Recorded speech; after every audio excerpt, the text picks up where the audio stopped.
Oke, assalamualaikum warahmatullahi wabarakatuh. Selamat pagi, salam sejahtera untuk kita semua. Om Swastiastu. Alhamdulillah, kita panjatkan puji syukur kehadirat Tuhan Yang Maha Esa, Allah Subhanahu Wa Taala.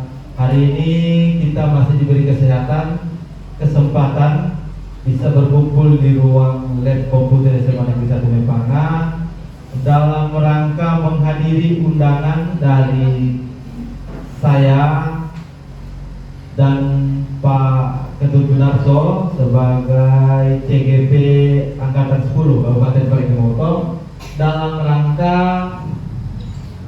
tugas kami, menyelesaikan tugas kami modul 1.4 yang di dalam setiap modul itu di akhir harus membuat aksi nyata, dan salah satunya itu yang sekarang sedang berlangsung aksi nyata modul 1.4 di budaya positif. Salawat serta salam tak lupa kita aturkan kepada Nabi Muhammad SAW, para sahabat, dan insya Allah sampai kepada kita mendapatkan syafaat di yaumil akhir nanti. Amin, amin.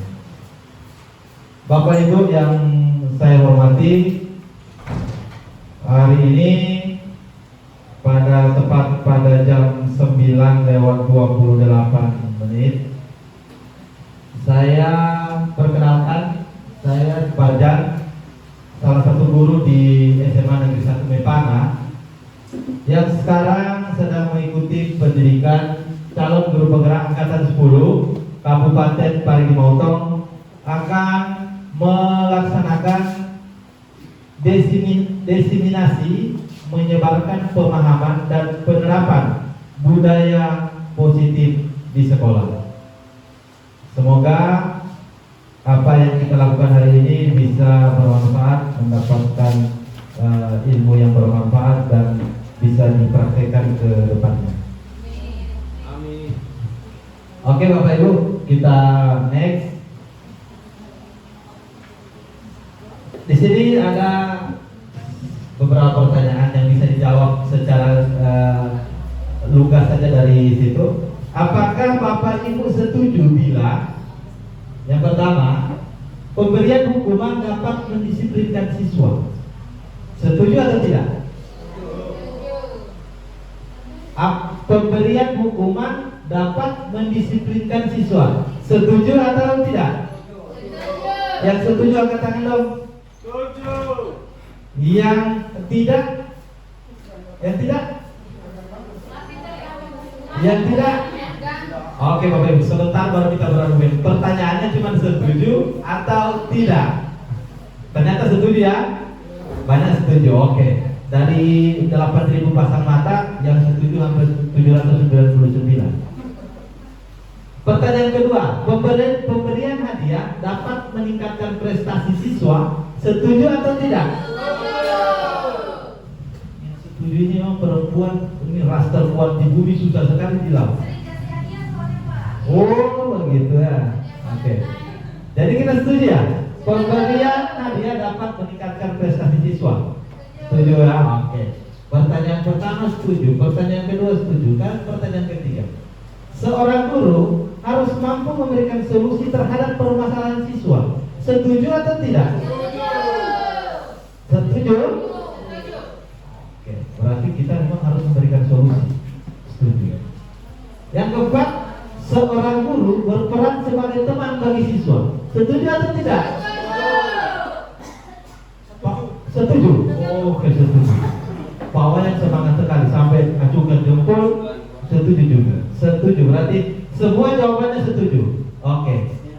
Terima kasih Bapak Ibu. Kita lanjut. Kita akan melihat pembahasannya. Apa itu budaya positif atau pikiran positif? Budaya positif yaitu perwujudan nilai-nilai atau keyakinan yang diterapkan. Di sini ada konsep inti budaya positif. Yang pertama, perubahan paradigma belajar. Kedua, posisi kontrol guru, keyakinan kelas yang ketiga, kemudian ada motivasi perilaku manusia, nilai-nilai kebajikan, kebutuhan dasar manusia, disiplin positif, dan segitiga restitusi.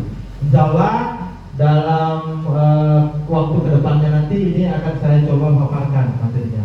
Semoga bisa dipahami dan bisa dilaksanakan.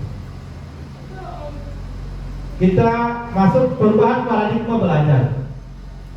Apa yang terbayang di benak Bapak Ibu jika mendengar istilah pendidikan yang berpihak pada murid? Apa yang ada di benak Bapak Ibu, di pikiran atau di lubuk hati yang paling dalam, kalau ada kata kalimat pendidikan yang berpihak pada murid? Ada yang bisa jelaskan satu orang yang bisa memberikan tanggapan atau komentarnya? Pendidikan yang berpihak pada murid. Ada? Ibu Rina, tadi kiri Bu ya. Oke, silakan Bu. Ya, terima kasih. Jadi menurut saya pendidikan yang berpihak pada murid itu maksudnya yaitu pembelajaran yang lebih ditekankan kepada kebutuhan siswa. Jadi kita harus bisa melihat kebutuhan siswa itu seperti apa. Ya, mungkin seperti itu saja. Oke, terima kasih, luar biasa ya. Belum sampai materinya, tapi Ibu Rina sudah bisa tahu apa itu ada kebutuhan siswa. Luar biasa. Jadi pendidikan yang berpihak pada murid. Jadi benar yang disampaikan oleh Ibu Rina bahwa kita harus mengetahui dulu kebutuhan belajar siswa. Karena yang mau belajar siswanya. Jadi kita harus tahu dulu apa yang dia inginkan, yang dia butuhkan, baru bisa kita berikan. Kenapa? Takutnya apa yang kita berikan tidak sesuai dengan apa yang mereka butuhkan. Makanya harus kita mengetahui dulu kebutuhan dari siswa itu. Karena sama juga Bu, kalau kita analogikan ke kehidupan keluarga, anak di dalam rumah itu kan ada banyak, tapi beda-beda kebutuhannya. Beda-beda. Si A mungkin kalau kita kasih uang 50.000 sama semua, adil atau tidak? Kayaknya tidak adil, karena beda-beda kebutuhannya. Anak yang paling tua mungkin sudah bawa banyak, yang paling kecil mungkin dikasih 5.000 sudah bisa, sesuai dengan kebutuhan. Oke, next.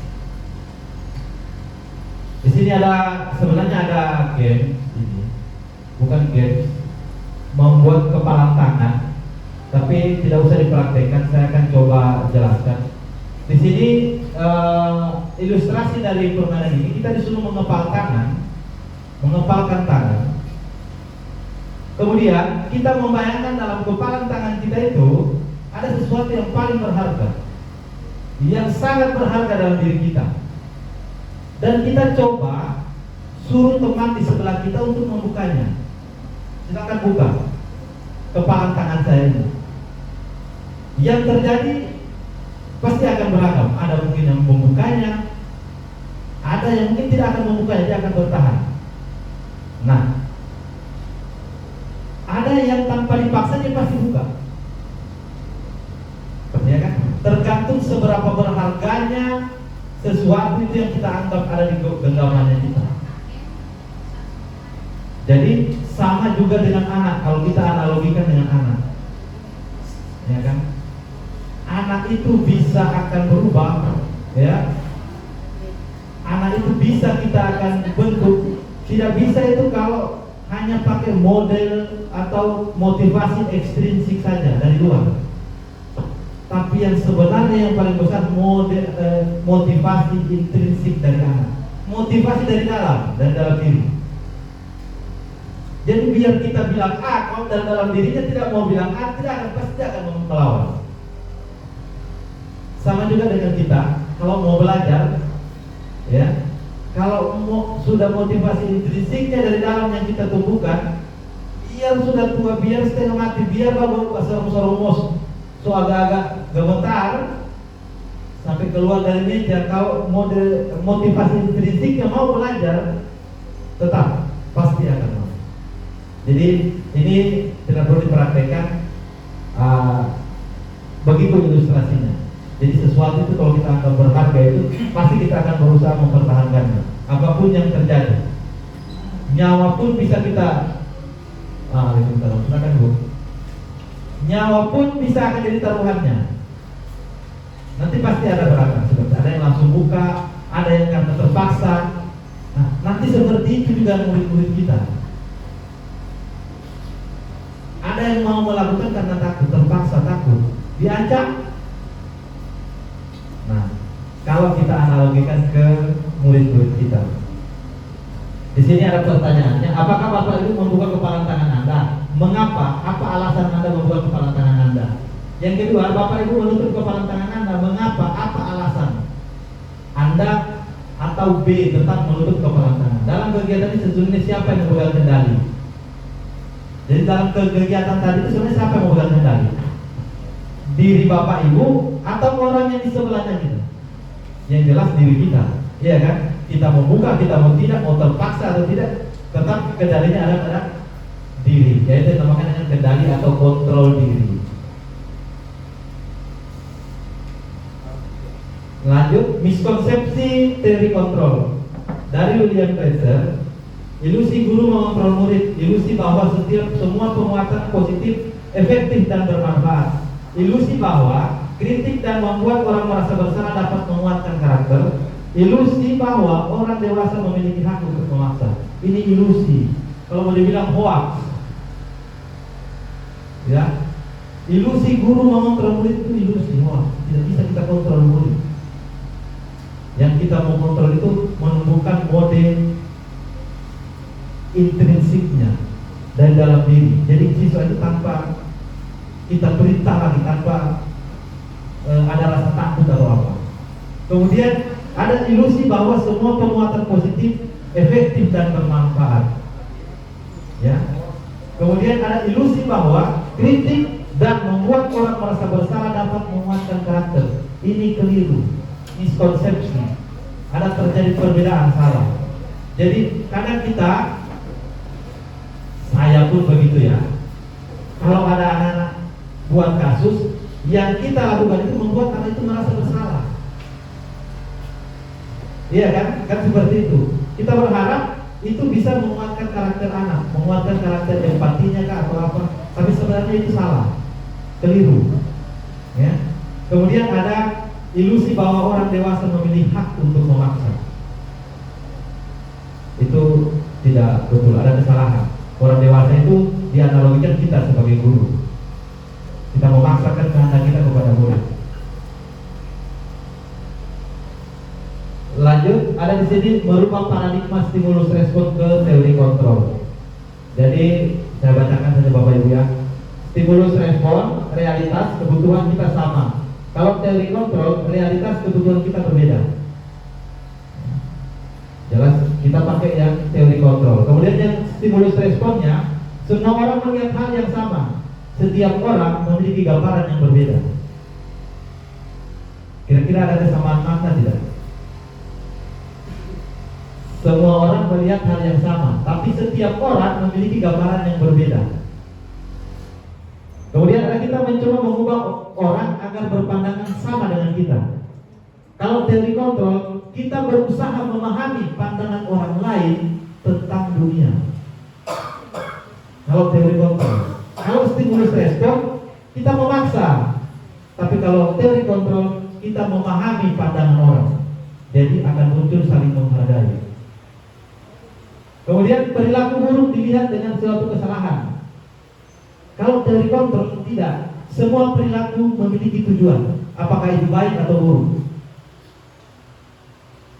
Kemudian orang lain bisa mengontrol saya. Tapi kalau teori kontrol, hanya Anda yang bisa mengontrol diri Anda. Jadi omong kosong kalau orang itu sudah berbuat, terus dia membuat alasan ini gara-gara ini. Biasa bagi saya juga seperti itu ya.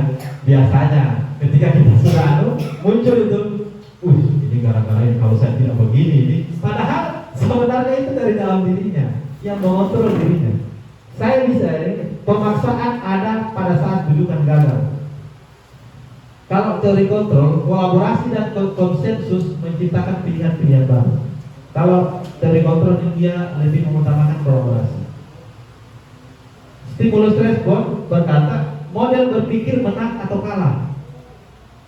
Kalau teori kontrol, model berpikirnya menang dan menang.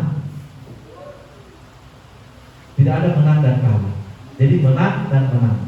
Walaupun berbeda pendapat, tapi tetap pemikirannya menang dan menang. Kita masuk di disiplin positif. Kita mendengar kata disiplin, apa yang terbayang di benak Bapak Ibu? Apa yang terlintas di pikiran Anda? Kata disiplin. Anda bisa memberikan satu tanggapan? Kalau mendengar kata disiplin, apa yang terbayang di benak Bapak Ibu? Yang terlintas di pikiran Bapak Ibu? Ada? Kata disiplin. Ada Bapak Ibu yang bisa memberikan tanggapan? Yang sering-sering kita sering buat, sering bilang ya, disiplin. Apa yang terbenar? Terbersit di kepala atau lubuk hati yang paling dalam? Apa? Mentaati aturan. Oke. Mentaati aturan. Kata disiplin. Oke.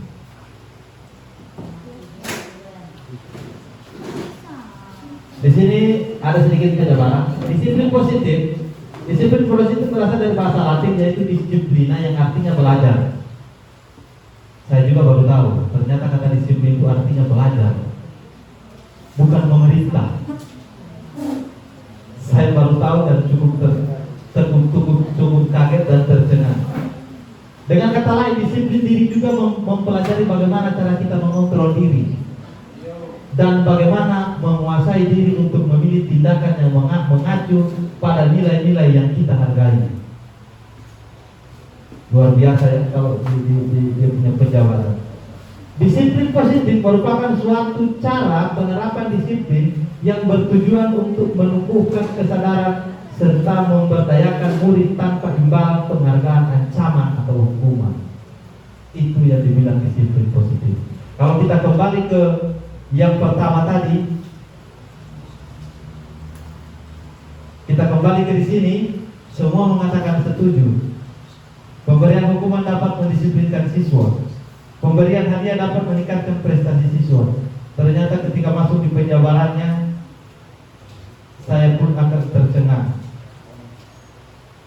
Karena dia di situ murid tanpa imbalan penghargaan, tanpa ancaman, tanpa hukuman. Jadi saya juga baru belajar ini karena kemarin yang angkatan sebelumnya ini saya tidak pelajari. Modul ini terkunci. Ini salah satu mengapa saya tidak lulus. Makanya saya juga baru belajar ini. Jadi luar biasa. Kita lanjut. Nah, untuk membudayakan nilai disiplin positif, kita harus mengetahui dulu apa itu nilai-nilai kebajikan. Nilai-nilai kebajikan, nilai-nilai yang disepakati bersama terlepas dari suku, agama, bahasa maupun latar belakang seseorang. Contoh nilai kebajikan: profil pelajar Pancasila, beriman bertakwa kepada Tuhan Yang Maha Esa, berakhlak mulia, kebaikan global, bernalar kritis, kreatif, mandiri, gotong royong. Nah, kemudian ada Ibu Primary Years Program.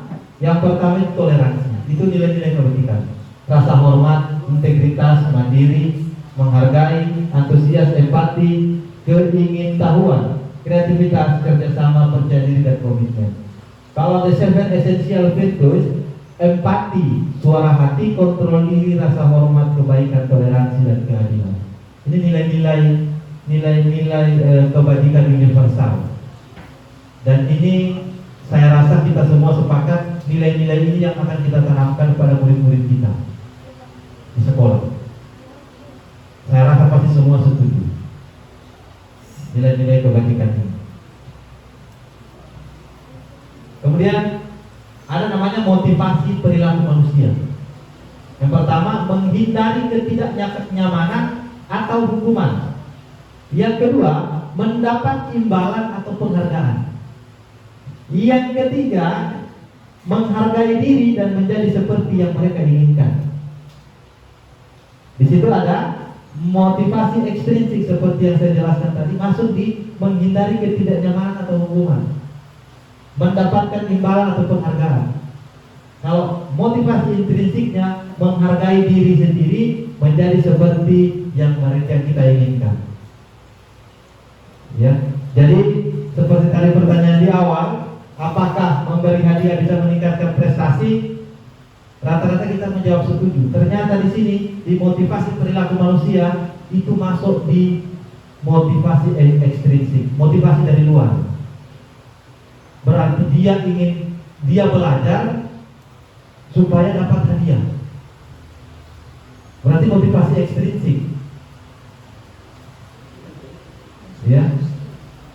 Ada juga dia mau melakukan ini, dia mau tidak datang terlambat, dia mau rapi karena takut dihukum.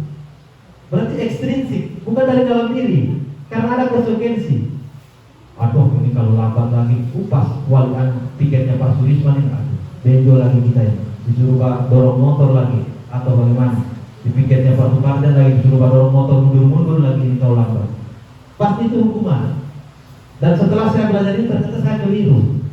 Apa yang saya lakukan kemarin-kemarin ternyata bukan salah, tapi keliru kalau saya mengatakannya. Dan memang perlu pembiasaan sedikit demi sedikit, tidak langsung simsalabim abrakadabra.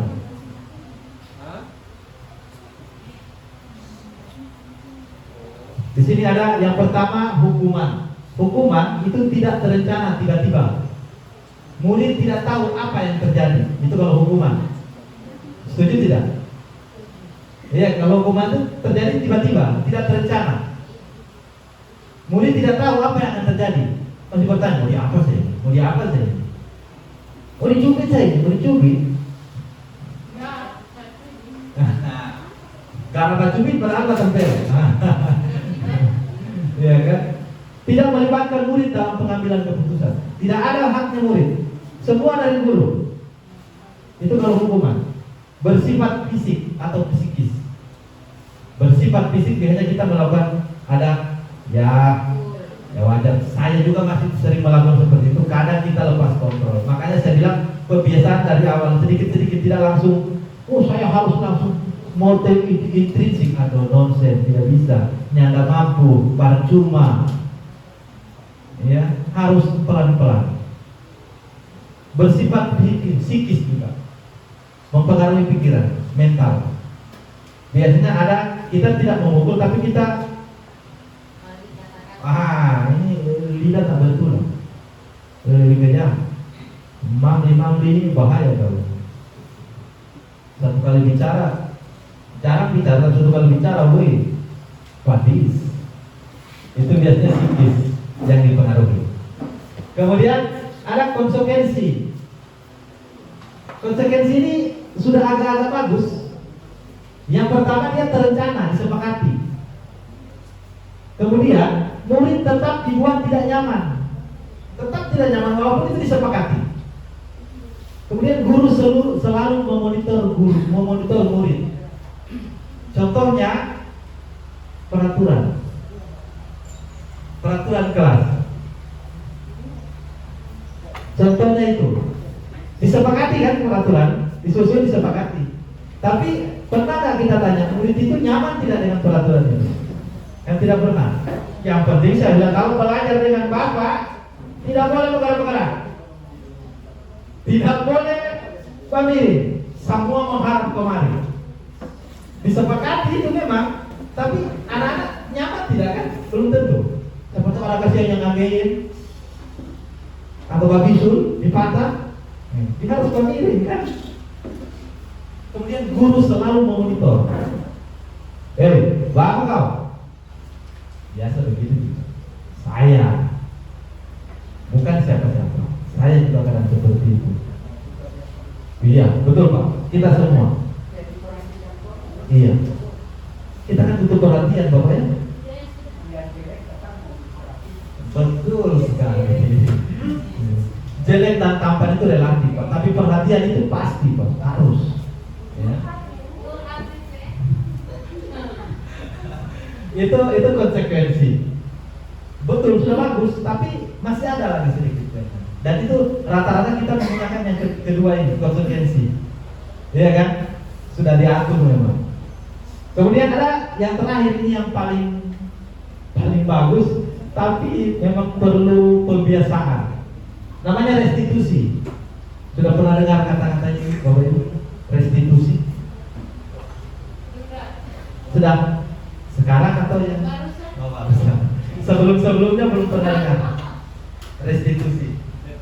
Kemarin juga ada yang disebut pernah juga ini. Restitusi, proses menciptakan kondisi bagi murid untuk memperbaiki kesalahan. Jadi kalau di restitusi, proses menciptakan kondisi bagi murid untuk memperbaiki kesalahannya. Jadi ada prosesnya, memperbaiki. Kemudian ada yang kedua, proses kolaboratif di mana guru membimbing murid menemukan solusi atas masalahnya sendiri.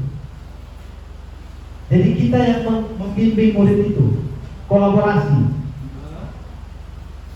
Kita bimbing murid itu menemukan solusinya, bukan kita yang menawarkan solusi. Ternyata saya terasa belajar keliru. Kebanyakan kan kita kasih solusi kan. Kalau kira-kira bisa begini tidak? Atau bisa A tidak, bisa B tidak. Ternyata di segitiga restitusi ini kita hanya membimbing, memfasilitasi dengan memberikan pertanyaan-pertanyaan pemantik untuk si murid ini menemukan solusi dari masalahnya sendiri. Kita coba gali, kenapa kau buat begini, apa alasannya, apa yang kamu ingin capai, apa nilai kebajikan yang kamu mau capai. Biasanya kan anak begitu kan. Nakal di kelas sebenarnya ada nilai yang ingin dia penuhi, yaitu nilai kesenangan. Dia ingin bersenang-senang, cuman tempatnya yang salah. Jadi ini restitusi ini memang luar biasa bagus, tapi memang perlu pembiasaan untuk mempraktekkan yang namanya restitusi. Dan memang tingkatan yang paling tinggi harus ini. Kira-kira bisa Bapak Ibu kita lakukan yang restitusi ini di SMA Negeri 1 Mepangan? Bisa Bapak Ibu, insya Allah ya. Insya Allah bisa. Kita pelan-pelan merubah, ya. Kita pelan-pelan merubah ke arah yang lebih baik. Konsekuensi atau hukuman? Konsekuensi atau hukuman yang pertama, mencatat 100 kali. Mencatat 100 kali pada buku kalimat saya tidak akan terlambat, tidak lagi karena terlambat. Lari 2 kali mengelilingi lapangan karena terlambat. Membersihkan WC karena merusak buku teman. Lari mengelilingi lapangan karena terlambat mengikuti pelajaran PJOK. Membersihkan meja belajar yang dicoret-coret. Menggantikan kertas tugas teman yang telah dicoret-coret. Ini konsekuensi atau hukuman? Sekarang saya tanya Ibu. Kalau mencatat 100 kali pada buku kalimat saya tidak akan terlambat lagi karena terlambat, itu masuk konsekuensi atau hukuman? Hukuman? Ya, hukuman, ya kan? Kemudian lari 2 kali mengelilingi lapangan karena terlambat, konsekuensi atau hukuman? Konsekuensi atau hukuman?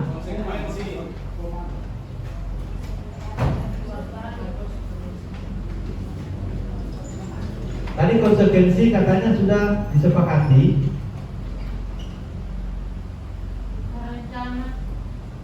Dan terencana.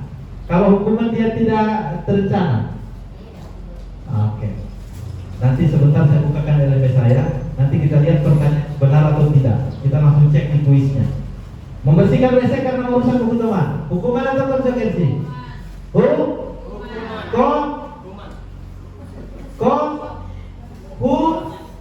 Makanya kurang, tidak ada yang pendiriannya tegar. Saya bilang semua ikut hukuman. Saya bilang ikut juga konsekuensi.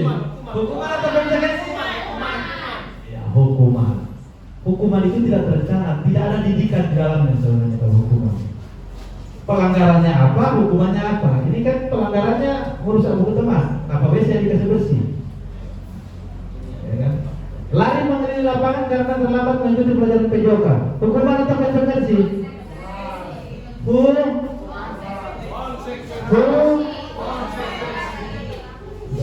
Sudah ada pendirian.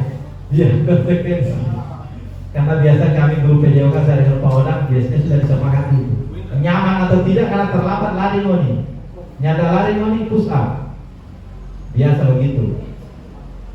Membersihkan meja belajar dan dicoret-coret. Hukuman atau konsekuensi? Konsekuensi. Menggantikan kertas tugas teman yang telah dicoret-coret. Hukuman atau konsekuensi? Konsekuensi. Dihukum oleh penghargaan.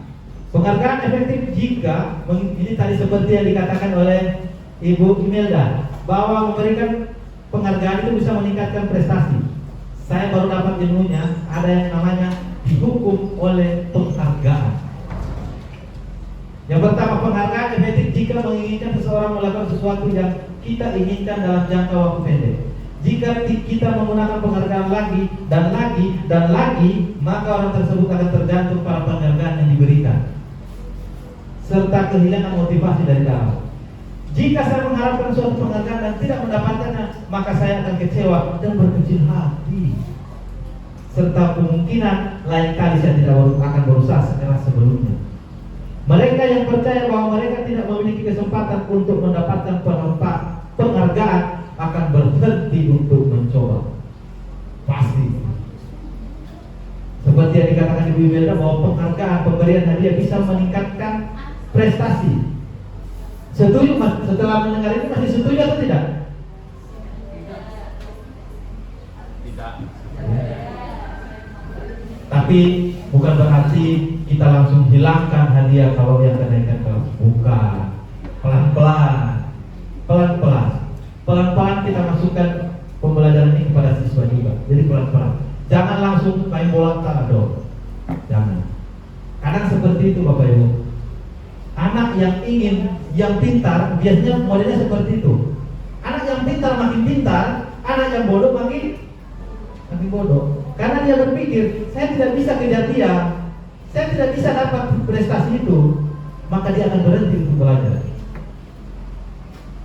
Kemudian yang pintar biasanya ada fisikisnya.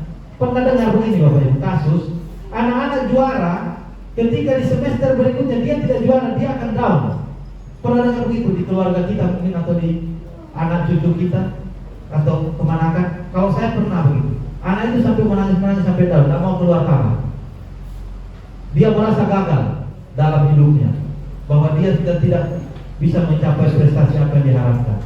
Yang ingin diharapkan sebenarnya bukan prestasinya, tapi hadiahnya yang kemarin.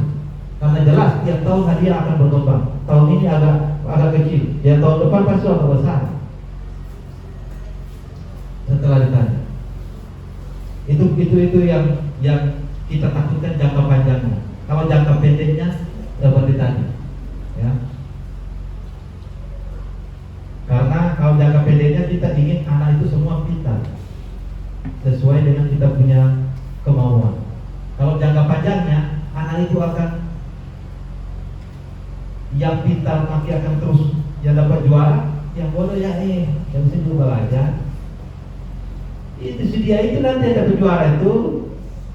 Bahkan pernah mungkin Bapak Ibu ya, di sekolah kita, ketika pengumuman kelulusan, pengumuman kenaikan kelas, sebelum kita umumkan, anak-anak sudah tahu yang ini yang juara. Pernah begitu? Pernah mendapatkan seperti itu Bapak Ibu? Pernah? Pernah ya? Padahal kenapa? Karena mereka sudah tahu yang juara pasti dia. Padahal itu sudah merusak psikis anak sebenarnya Bapak Ibu. Oke, next. Karena ada teman saya satu orang lagi yang mau tampil. Kebutuhan dasar manusia. Segala sesuatu yang kita lakukan untuk mendapatkan apa yang kita inginkan, seluruh tindakan yang kita lakukan memiliki tujuan tertentu, dan semua usaha terbaik yang kita lakukan adalah dalam rangka agar kebutuhan dasar kita terpenuhi dengan baik. Nah ini saya katakan tadi, anak-anak melakukan apa di kelas, dia ingin memenuhi ini yang namanya kebutuhan dasar manusia. 5 kebutuhan dasar manusia Bapak Ibu. Yang pertama itu, ini dia putar terus ya, bertahan hidup. Kita semua punya kebutuhan dasar ingin bertahan hidup. Yang kedua kesenangan. Kemudian kebebasan. Kemudian ada kasih sayang dan rasa diterima. Yang terakhir penguasaan. Ini materinya bagus sekali kalau kita gali, Bapak Ibu. Bertahan hidup. Semua kita punya bertahan hidup. Ketika kita merasa terancam, pasti kita akan bertahan. Biasanya itu ada sering kasus perkelahian anak-anak. Ingin bertahan juga dia. Dia ingin memenuhi kebutuhan dasarnya. Dan itu harus dipenuhi, Bapak Ibu. Saya kasih contoh, misalnya kebebasan. Anak-anak yang tidak seragam atau yang sering pergi nongkrong di WC atau kemana belajar, dia ingin memenuhi kebebasannya sebenarnya. Dia ingin memenuhi kebutuhan dasarnya ini, kebebasan. Dia ingin bebas. Ingin bebas dia. Dia mau pergi ke WC nongkrong bisa, dia mau bawa HP boleh, dia mau pakai baju seragam batik yang lain boleh, dia mau datang jam berapa boleh, dia mau tidur di kelas boleh. Dia ingin memenuhi nilai kebebasan, dia ingin bebas. Padahal kita ada di lingkup sekolah yang punya nilai-nilai seperti di awal, nilai-nilai kebajikan yang ingin kita tebalkan di sini. Jadi kalau dia melakukan hal itu, ada nilai kebajikan yang disepakati bersama yang sudah dia langgar. Makanya sebentar nanti ada materinya namanya keyakinan kelas, bukan peraturan kelas. Sama juga dengan kita, Bapak Ibu. Misalnya saya contoh, saya suka bercanda. Ada nilai kesenangan yang ingin saya penuhi di situ. Saya ingin senang, bersenang-senang. Kayak kemarin pergi ke Nanabu. Itu nilai kesenangan, kebersamaan, kasih sayang di situ. Bisa paham, Bapak Ibu? Jadi 5 kebutuhan dasar manusia ini yang wajib memang ada di setiap diri manusia. Biasanya dia melakukan sesuatu, apakah yang positif atau yang negatif, 5 ini yang ingin dia penuhi. Oke, next. Tidak berputar terus. Kalau masuk di materi posisi kontrol guru. Jadi ini pentingnya. Posisi kontrol guru itu ada namanya yang pertama penghukum, pembuat rasa bersalah, teman, pemantau, dan manajer. Ada 5 tingkatan. Yang paling tertinggi ini adalah ini, Bapak Ibu. Manajer, pemantau, teman, pembuat rasa bersalah, penghukum. Kita coba bahas satu-satu. Penghukum ini yang biasa sering kita lakukan, saya pun seperti itu. Kamu harus hormat bendera selama 30 menit. Bapak Ibu pernah lihat saya hukum anak jemur di situ sampai gosong? Nah, setelah saya pelajari ini ternyata luar biasa, salah. Paling rendah di 5 posisi kontrol guru yang saya lakukan. Kita menghukum, kita hukum anak-anak itu atau apa. Kemudian ada pembuat rasa bersalah seperti tadi yang saya jelaskan. Berapa kali? Ini kalau biasa, kalau orang yang guru yang menggunakan pembuat rasa bersalah, biasanya kalimatnya seperti ini. Berapa kali harus saya sampaikan aturan seragam? Kamu selalu saja buat Bapak Ibu kecewa. Itu biasanya kalimat kalian begitu. Atau seperti ini, sudah berapa kali kau ibu bapak kasih tahu, masih juga lambat-lambat terus. Itu secara tidak langsung membuat anak itu merasa bersalah, psikisnya. Apalagi dengan gaya-gaya, so dibilang dari kamar, masih juga begini-begini terus. Karena dia tadinya atau tidak. Atau biasa seperti ini. Sudahlah, Bapak sudah tidak mampu urus kau. Seberapa kali Bapak kasih tahu, begini-begini terus kau. Kata-kata itu masuk di pembuat merasa bersalah. Sadar atau tidak, kalau saya sadar bahwa itu yang pernah saya lakukan, dan sampai sekarang mungkin masih ada beberapa yang saya lakukan.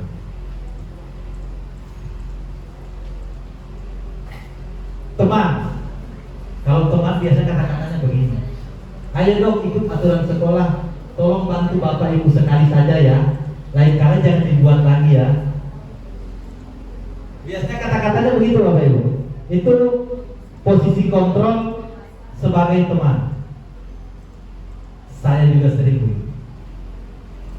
Lain kali jangan dibuat lagi ya. Ditolong bukan pakai ya pakai. Lain kali jangan dibuat lagi ya. Sudah kening-kening diangkat jadi ya. Atau tolong bantu Bapak kasih. Kali ini saja yang beribut di kelas. Biasa begitu toh. Tolong bantu Bapak. Minta tolong ya. Atau ayo kita patuhi aturan sekolah. Itu lebih ke teman. Kita mencoba memposisikan diri itu kita kepada teman. Dan sebenarnya sudah kita lakukan di sini, sudah kita praktekkan. Saya juga seperti itu. Nanti Bapak Ibu nanti kita refleksi Bapak Ibu di posisi yang mana dari 5 ini. Kemudian ada yang pemantau. Ini tingkatannya sudah agak, nilainya sudah 4. Ya. Kalau pemantau biasanya seperti ini. Kamu sudah tahu kan aturan sekolah. Besok kamu harus beli atribut sekolah. Kalau pemantau dia lebih menggunakan konsekuensi yang ada. Kamu tahu kan kalau belajar dengan Bapak harus bagaimana? Ya. Kamu tahu kan kalau belajar pasti bagaimana hasilnya? Seperti itu dia memantau. Dia memberikan stimulus bahwa kau itu tahu loh aturan sekolah ini ada. Dan secara tidak langsung kita harus melakukan. Dan ini sering kita lakukan, sering. Saya sering begitu. Anak-anak lewat tidak seragam, kamu tahu hari ini hari apa? Pakaian seragam hari ini hari apa? Tahu tidak aturan sekolah? Tahu tidak? Kadang saya seperti itu. Dan ternyata setelah saya pelajari, saya masuk di pemantau juga. Masih sering kita lakukan pemantau. Tapi ini sudah agak bagus karena nilainya sudah 4. Tetapi ada yang paling tinggi, yang paling bagus dari antara yang lain-lainnya itu ini Bapak Ibu. Namanya manajer. Contohnya di situ, apakah kamu tahu kesalahanmu? Pertanyaan di awal seperti ini. Biasanya kalau menghadapi kasus anak-anak, dia akan bertanya dulu. Ada yang namanya mengembalikan identitas diri siswa. Sadar dulu yang dia lakukan itu apa? Apa yang kamu lakukan? Apakah kamu tahu kesalahanmu? Kita bertanya seperti biasa manajer. Kalau orang yang Bapak Ibu sudah pernah mempraktekkan ini, step-stepnya ini berarti Bapak Ibu sudah masuk di tingkatan yang paling tinggi, yaitu manajer. Dan itu luar biasa. Apakah kamu tahu kesalahanmu? Kemudian lanjut lagi berikutnya. Mengapa kita harus menggunakan atribut sekolah? Kemudian kira-kira bagaimana kamu memperbaiki kesalahanmu? Kalau ada Bapak Ibu yang sudah pernah mengatasi kasus dengan cara seperti ini, dengan mengembalikan dulu identitas siswa, membuat siswa itu sadar bahwa yang dia lakukan salah, kemudian menanyakan, kalau kenapa harus menggunakan yang seperti ini? Kenapa harus belajar? Kenapa harus tidak datang terlambat? Sudah dia tanyakan itu, kemudian dia masuk.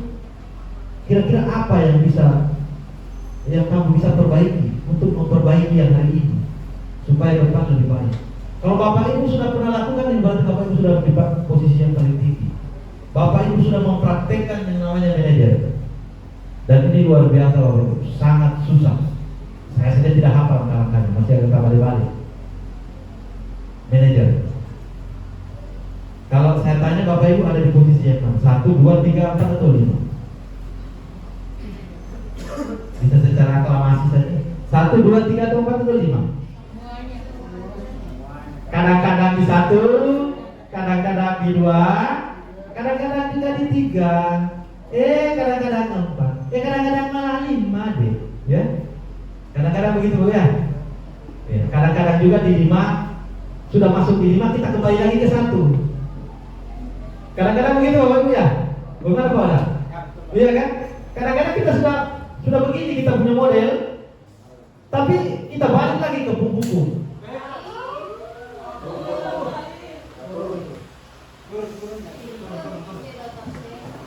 Oh tak turun saja.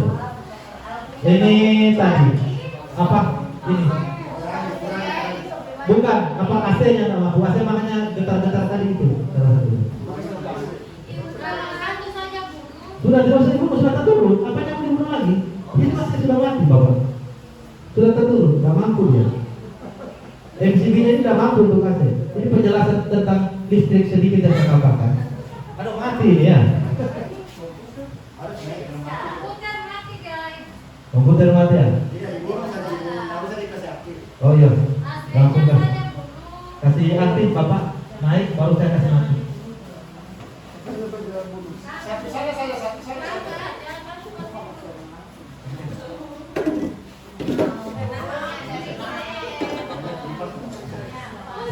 Oke.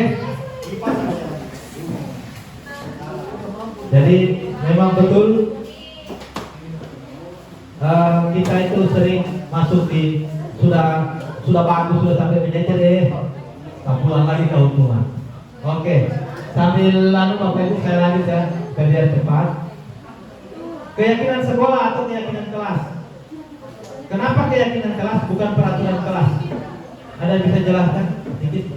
Kenapa keyakinan bukan peraturan? Apa dia punya perbedaan?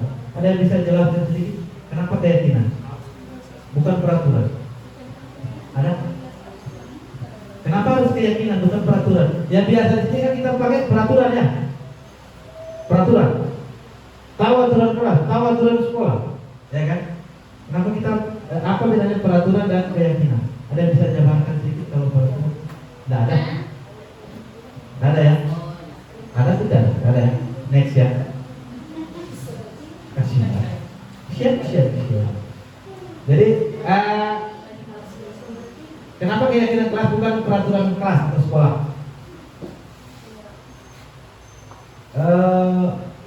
Begini Bapak Ibu, kalau peraturan biasanya kalimatnya itu negatif, dilarang, tidak boleh, itu peraturan.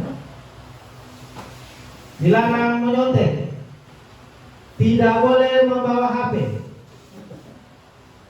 dilarang menggunakan seragam selain seragam sekolah, itu peraturan, kalimatnya negatif. Tapi kalau keyakinan kelas, kalimatnya itu pernyataan keyakinan kelas senantiasa dibuat dalam bentuk positif. Kalimatnya kalimat positif. Contohnya, misalnya kalau dilarang membuang sampah di peraturannya, berarti kalau di keyakinan kelasnya jagalah kebersihan kelas. Karena itu keyakinan menjaga kebersihan, bukan melarang, tapi menumbuhkan keyakinan untuk menjaga kebersihan. Itu salah satu contohnya. Kemudian keyakinan kelas bersifat lebih abstrak, lebih luas. Kalau hanya jangan membuang sampah, berarti cuma sampah saja jangan dibuang. Sampah yang dia tahu apa? Mungkin yang dia pegang. Dia sementara makan snack, sampahnya itu dia dibuang di tempat lain. Tapi sampah yang berserakan abu-abu dia tidak akan bersihkan. Kalau dilarang buang sampah. Tapi kalau menjaga kebersihan, berarti bukan cuma sampah yang dia pegang, yang dia ciptakan, tetapi lingkungan. Berdebu harus dia lap.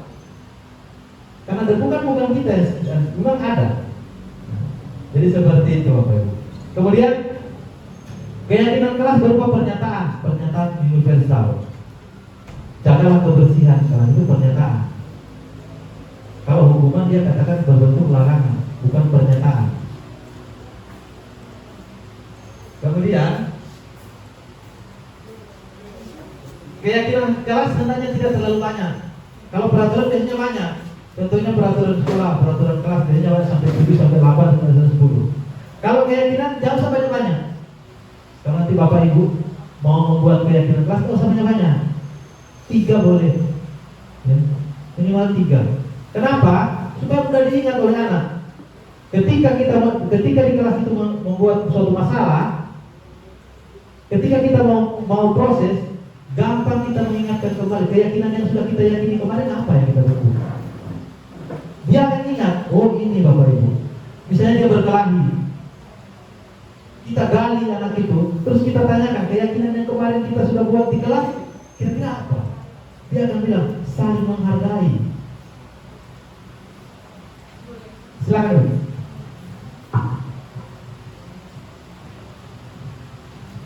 Sedikit saja Pak. Keyakinan kelas itu apa sama dengan kesepakatan kelas? Terima kasih Bu Haji. Ini untuk kemarin saya baru diskusi dengan salah satu guru hebat di Parigimoto, Parisa, yaitu duta rumah belajar. Saya suka tanyakan juga ini, apakah perbedaan keyakinan kelas dan kesepakatan kelas? Dia berbeda. Yang paling tinggi itu adalah keyakinan. Kalau kesepakatan berarti hanya masih kita sepakati, belum tentu kita yakini. Misal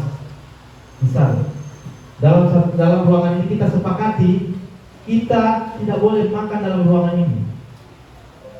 Kita sepakati dulu, tapi belum tentu yang lain pasti meyakini itu. Tidak, karena dia tidak setuju pastinya. Yang suka makan, suka ngemil. Makanya kalau keyakinan itu memunculkan nilai-nilai dari dalam diri anak, dari dalam diri murid. Dan itu seluruh yang ada dalam kelas itu meyakini bahwa nilai itu memang salah satu nilai-nilai kebajikan universal. Kejujuran, saling menghargai, kasih sayang, seperti itu. Bisa sedikit ada ya, jadi kadang kalau dia bilang kesepakatan kelas atau keyakinan kelas, sebenarnya kemarin setelah saya dapat ternyata berbeda. Kesepakatan kelas itu kalau tingkatannya lebih tinggi lagi keyakinan, di atas dari keyakinan. Makanya pelan-pelan Bapak Ibu, kemarin tadi saya lihat sudah ada di 10 IPA 2 itu sudah ada keyakinan kelas di dindingnya. Itu sudah luar biasa. Berarti sudah ada Bapak Ibu wali kelas yang sudah mempraktekkan itu, ya. Kita pelan-pelan. Kemudian lanjut, keyakinan kelas sebagai sesuatu yang dapat diterapkan di lingkungan tersebut. Yang bisa diterapkan, jangan yang tidak bisa diterapkan. Kemudian semua warga kelas hendaknya ikut berkontribusi, semuanya, tidak boleh tidak ada. Ya. Kemudian bersedia meninjau, direfleksi kembali itu. Masih layak tidak keyakinan ini dipakai untuk tahun ini? Harus direfleksi. Itu namanya keyakinan kelas. Kalau peraturan kelas kan jarang kita refleksi. Ya itu aja. Ya. Tapi kalau keyakinan kelas harus direfleksi setiap tahun minimal. Masih berlaku tidak? Sampai sini bisa paham Bapak Ibu ya. Nanti kalau kurang paham kita dalami sama-sama di kegiatan-kegiatan komunitas belajar Pataba yang berikutnya. Karena ada Pak Bud ya, segitiga restitusi di sini sama Bapak Ibu, sama dari posisi kontrol manajer, dia menggunakan ini Bapak Ibu, tahapan segitiga restitusi. Ada yang namanya validasi tindakan yang salah, itu yang pertama. Yang kedua, menstabilkan identitas. Kembali. Yang pertama ini menstabilkan identitas. Ya ini yang pertama ya. Validasi tindakan yang salah. Ini ya. Ini yang pertama, kemudian kedua dan ketiga. Ya. Kita stabilkan identitas siswa, kemudian validasi tindakannya salah, kemudian tanyakan keyakinan. Ini tahapan segitiga restitusi yang tadi kita dipakai kalau kita menggunakan posisi kontrol sebagai manajer. Dan ini saya juga masih balik-balik, bingung-bingung, masih pernah aja. Tahapan segitiga restitusi ini bisa saya bacakan saja. Tahapan ini didasarkan pada prinsip bahwa penerapannya berbuat salah itu wajar, manusia tidak ada yang sempurna. Kita tidak mencari siapa yang salah, tetapi mencari solusi. Kamu berhak merasa begitu. Biasanya kata-katanya seperti itu.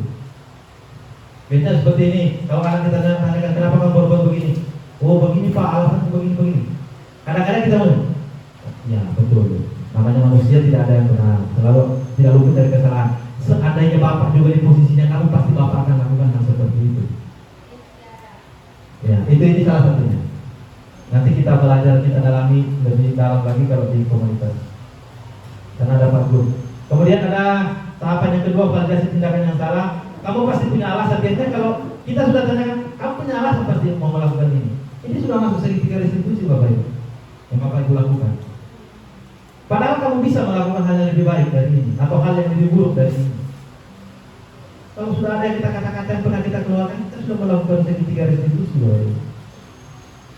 Kamu patut bangga karena telah melindungi sesuatu yang penting buat. Biasanya itu bakal air. Taman. Next. Tahapan yang terakhir yaitu apa keyakinan kelas kita seperti saya jelaskan tadi. Setelah kita berputar, menstabilkan identitas, validasi kesalahan, kita akan kembali tanyakan apa keyakinan kelas yang kita tetapkan kemarin, atau apa keyakinan sekolah yang kita sepakati. Makanya jangan banyak-banyak supaya dihafal. Itu seperti itu dia punya penjelasan. Kemudian lanjut, hal-hal yang perlu diperhatikan dalam melakukan segitiga restitusi ini nanti bisa kita dalami lagi. Perilaku yang salah perlu dikaitkan dengan nilai-nilai atau keyakinan yang disepakati. Jadi kesalahan anak kita kaitkan dengan nilai yang telah kita sepakati. Misalnya dia memukul teman atau mengambil barang teman, ada nilai saling menghargai yang kita sepakati. Maka kita kembalikan lagi, apa keyakinan yang kita bentuk kemarin? Saling menghargai Pak atau Ibu. Nah, kalau tahu kan berarti anak itu sebenarnya anak itu tahu nilai itu. Nanti kita kesediaan orang untuk yang melakukan masalah untuk memperbaiki masalah. Jadi dia bersedia memperbaiki masalah. Bukan kita yang paksa. Kamu berubah tidak? Nanti kan biasanya ada. Kan jangan berubah. Coba dia. Biasa begitu. Iya kan? Perlu adanya usaha perbaikan dari yang lain ini. Saya tidak terlalu bahas. Oke, akhirnya sampai di kata terima kasih. Yang ini saya tunggu dari tadi di sini sebelum sampai akhirnya sampai di kata terima kasih. Alhamdulillah sampailah di kata terima kasih. Insya Allah materi-materi ini kan ada beberapa materi. Nanti kita dalami lagi lebih per materi, per sub materinya di kegiatan komunitas belajar bahasa yang selanjutnya. Kita akan bahas di situ. Terima kasih atas perhatian dan kerjasama Bapak Ibu. Saya menyita waktu Bapak Ibu yang sebenarnya masih ingin santai-santai. Saya mohon maaf apabila ada kata-kata saya atau tindak tanduk perilaku saya yang menyinggung atau kurang berkenan di hati Bapak Ibu. Dari tempat ini saya mohon maaf yang sebesar-besarnya. Itu semua datang dari diri saya. Adapun ada kebaikan yang saya sampaikan itu datang dari Tuhan Yang Maha Esa.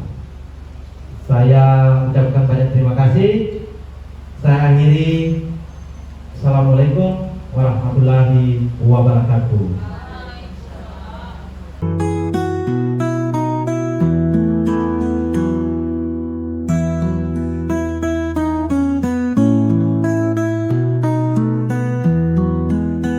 Assalamualaikum warahmatullahi wabarakatuh.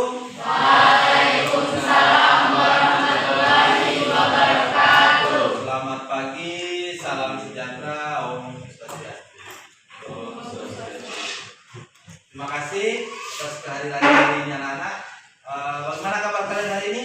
Baik. Sarapan? Ya. Bulan? Betul. Kalian sudah sarapan apa?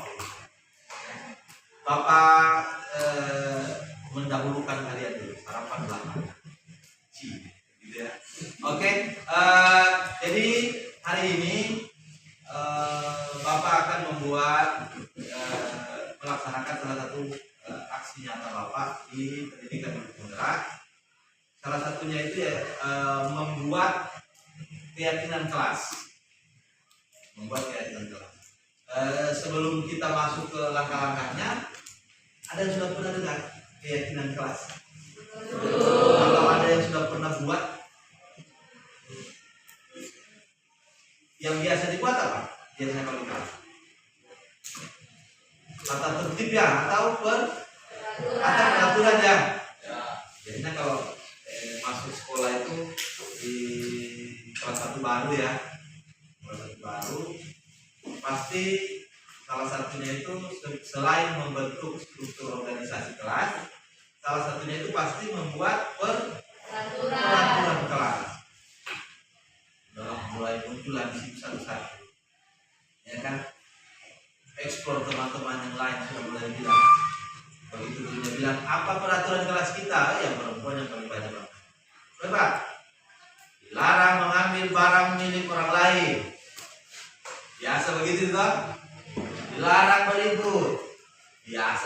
memberikan pengalaman bahwa dia kan pernah sekolah, ya kan? Pasti seperti itu. Nah, itu yang akan kita coba buat. Jadi peraturan kelas itu berbeda dengan keyakinan kelas. Jadi Bapak jelaskan sedikit. Kalau peraturan kelas itu tata tertib atau satu aturan yang dibuat biasanya tanpa ada kesepakatan, iya kan? Misal, contoh peraturan di sekolah. Kau masuk di sini tanpa ditanya kamu setuju atau tidak dengan peraturan itu, kamu harus ikut, harus patuh. Nah, itu peraturan. Dan peraturan biasanya sudah ada konsekuensinya. Melanggar peraturan A pasti ada konsekuensinya A. Melanggar yang satu pasti dapat satu. Melanggar dua pasti dapat dua hukuman. Biasanya seperti itu, ya kan? Kalau peraturan begitu atau begitu? Begitu ya? Begitu ya kan? Tetapi kalau keyakinan kelas, dan biasanya ya, kalau peraturan kelas itu menggunakan kalimat atau kata-kata negatif. Contoh, dilarang itu kata negatif. Dilarang makan makananku, itu kalimat negatif. Dilarang mencuri, itu kalimat negatif. Tidak boleh berpukul teman, itu kalimat negatif. Tidak boleh apa lagi? Biasa kalau peraturan kalimat ini. Tidak boleh menyontek biasanya. Yang seperti itu. Tetapi kalau keyakinan kelas, dia menggunakan kalimat positif. Bilanya, kalimat positif tidak ada kata melarang atau tidak boleh. Ya, contoh misalnya, kalau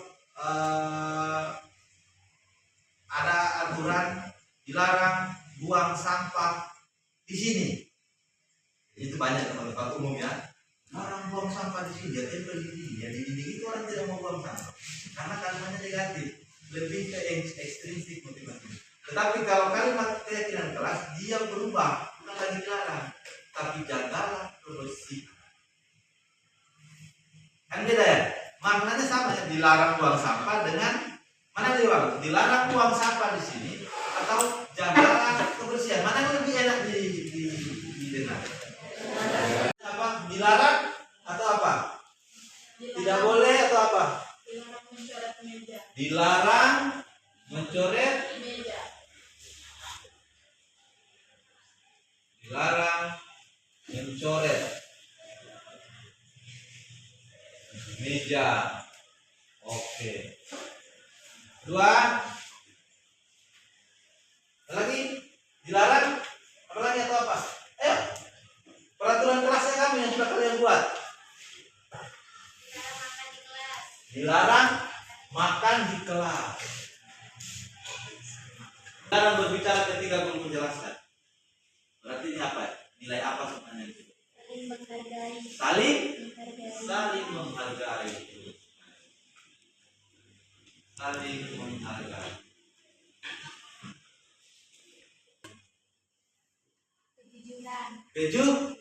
Kejujuran.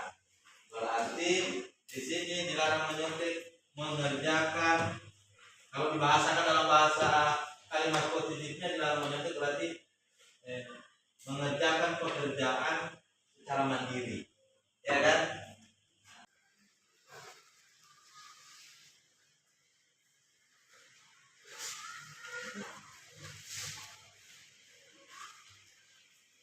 Ayo, ada pulpennya dua, boleh kejujuran, boleh begitu, saling jujurlah di antara kita, jangan ada dusta di antara kita.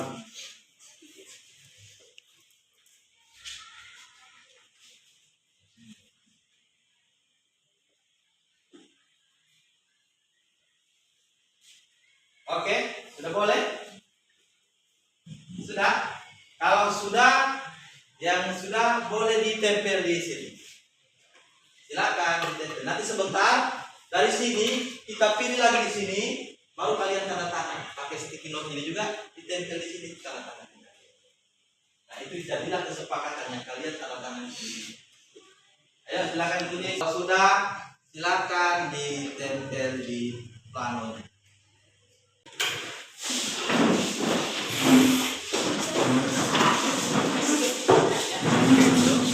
Ini satu boleh disusun, silakan ditempel.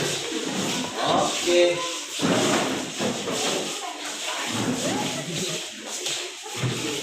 Dapat itu keyakinan kelasnya tidak boleh ada yang menjadi.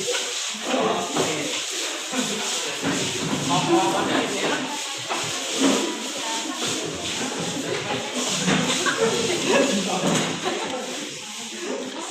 Ais. Ada nih. Kasih bagus.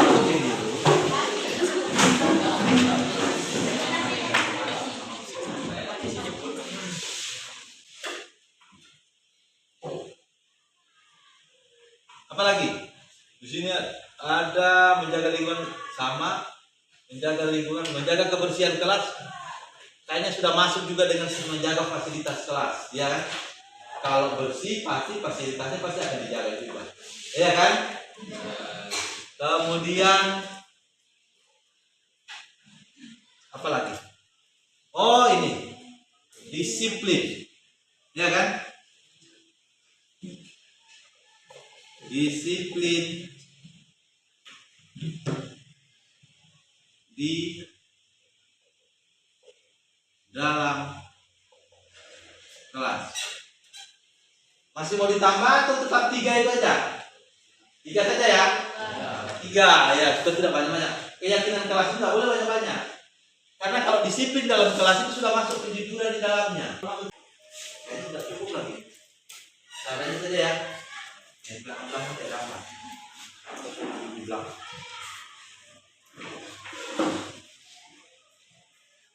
Nanti apa?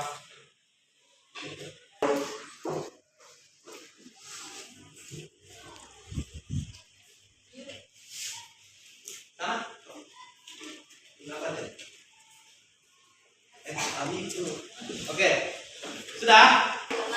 Nama kelas baru kasih tanda tangan. Rapi dia. Nah, oke. 1, di sini 2, di sini 3. Oke. Kasihan dan tidak dikit. Oke. Kalau sudah silakan yang kita sepakati ya. Jadi ini yang kita sepakati 3. Oh, kok ada sebentar. Ini yang kita sepakati 3. Sesuatu yang disepakati itu, dengar dulu. Sesuatu yang disepakati itu harus disahkan, harus legal, ya kan? Mensahkannya itu kalian membuat tanda tangan petisi. Silakan kalau sudah tempel di bawahnya sih. Silakan kalau sudah. Bagas. Oke, diatur ya. Tempel sesuai yang kalian suka, tapi atur kasih rapi. Oke, ini banyak yang bakal sudah berdiri. Lemnya itu kalau menulis lemnya di atas ya. Tanda tangan kasih yang cantik-cantik dong, kasih bagus, kasih besar-besar. Oke.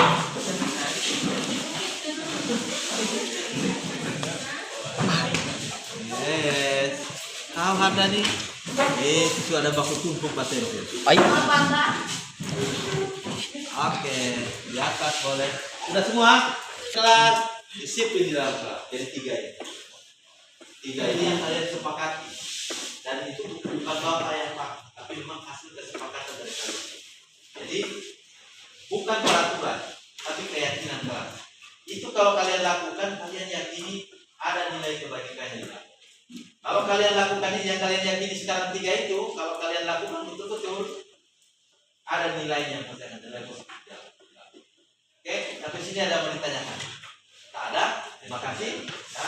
Bapak Hiri, terima kasih atas perhatiannya. Mohon maaf apabila ada kata-kata Bapak yang kurang ya. Kalau ada kata-kata Bapak yang salah, Bapak mohon maaf. Itu hadirnya dari Bapak. Kalau ada kata-kata Bapak yang benar yang baik, itu hadirnya dari Tuhan yang Maha.